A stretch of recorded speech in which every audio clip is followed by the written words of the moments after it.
Thank you, and thank you for the opportunity to speak today. I am responding on behalf of my Afghan colleague in Save the Children Afghanistan, Zubaida Akbar, who unfortunately could not be with us here today. A promise is only good if it's kept. The post-2015 agenda is the promise of a better, more equitable, and just world for children and adults alike. And we see a robust system of accountability as how we can ensure that that promise is kept. In response to the discussion, I would like to highlight 3 key points building on some of the points raised by the panelists. First, the need for a continuum of accountability, with national accountability as the bedrock. Second, the opportunity for the high-level political forum to conduct national peer reviews as well as global reviews of progress. And third, the importance of prioritizing and engaging the most marginalized and disadvantaged groups in accountability processes. And I note that Ms. Sarinas had highlighted this point in particular. First, we believe that there should be a continuum of accountability from national to regional to global levels and back again. National accountability between the state and its citizens should be the bedrock of post-2015 accountability, with countries conducting regular reviews of progress in an inclusive and participatory manner, and including with children and young people. Perhaps the best way to let 1,000 flowers bloom is to consult children, and those of you with children in the room will know that they literally have thousands of ideas.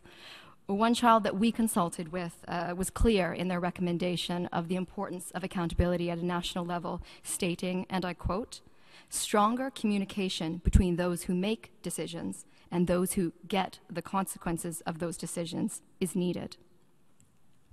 We think that national accountability can be supported by regional dialogue and monitoring and a global follow-up and review process under the high-level political forum, where key recommendations are subsequently then followed up at a national level, as well as within the high-level political forum itself. So this is the continuum that we are referring to.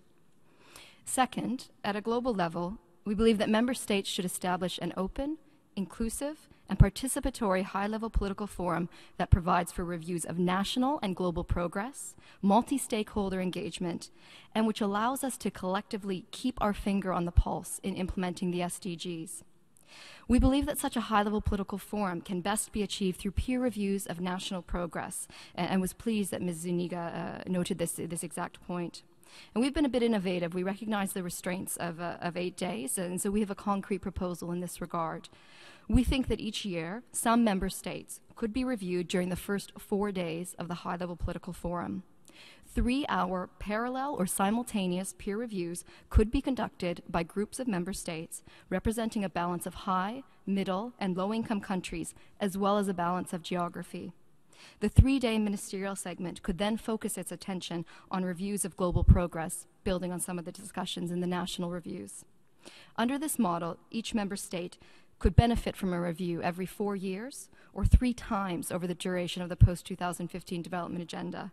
And we think 9 hours of UN time per member state is merited for an agenda that will span 15 years.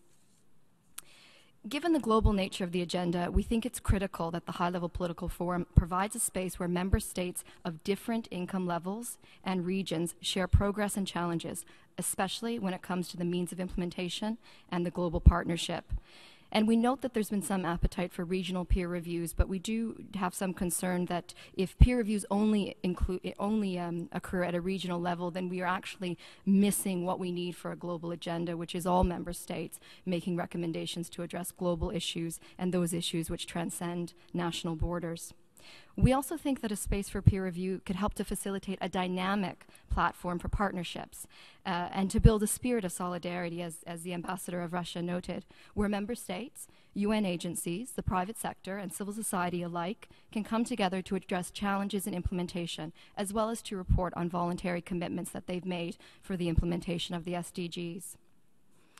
Third, we believe that accountability at all levels should explicitly consider progress or lack thereof for the most disadvantaged and marginalized groups. And I note that the ambassador of Benin yesterday eloquently noted that how we measure progress and how we make progress for the most vulnerable will be the litmus test for the success of the post-2015 agenda.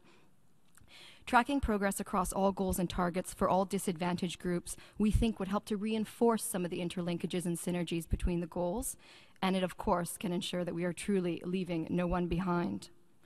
Now, we recognize that this will require a strong commitment from member states to disaggregate data, as well as significant financial and human resources to improve the coverage, quality, and transparency of data, and was pleased to hear from the distinguished ambassador from Botswana who articulated this point well. We think a way to move forward the issue of data would be to consider the establishment of a global partnership for data.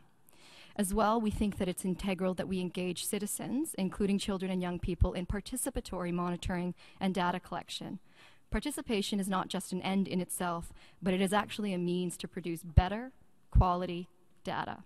If you want to know how people are doing, engage them in asking the questions themselves.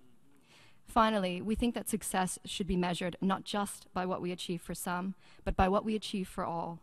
No target should be considered fully met until it is met for all relevant economic and social groups, and pleased that the Ambassador of Korea has lended his support to this critical commitment. In conclusion, although it hasn't been raised so much in this session, we do note that terminology has been an issue that has been raised and noted by the co-facilitators as something that will need to be resolved for the outcome document of the post-2015 agenda. And we think that language certainly is one thing, but action is everything. What matters most is not what we call the mechanism, whether it is accountability or follow-up or review, but the action that will be taken to fulfill the post-2015 promise to people, to planet, and to our shared future. It will not only be what we do, but also what we do not do, for which we should all be held accountable. Thank you.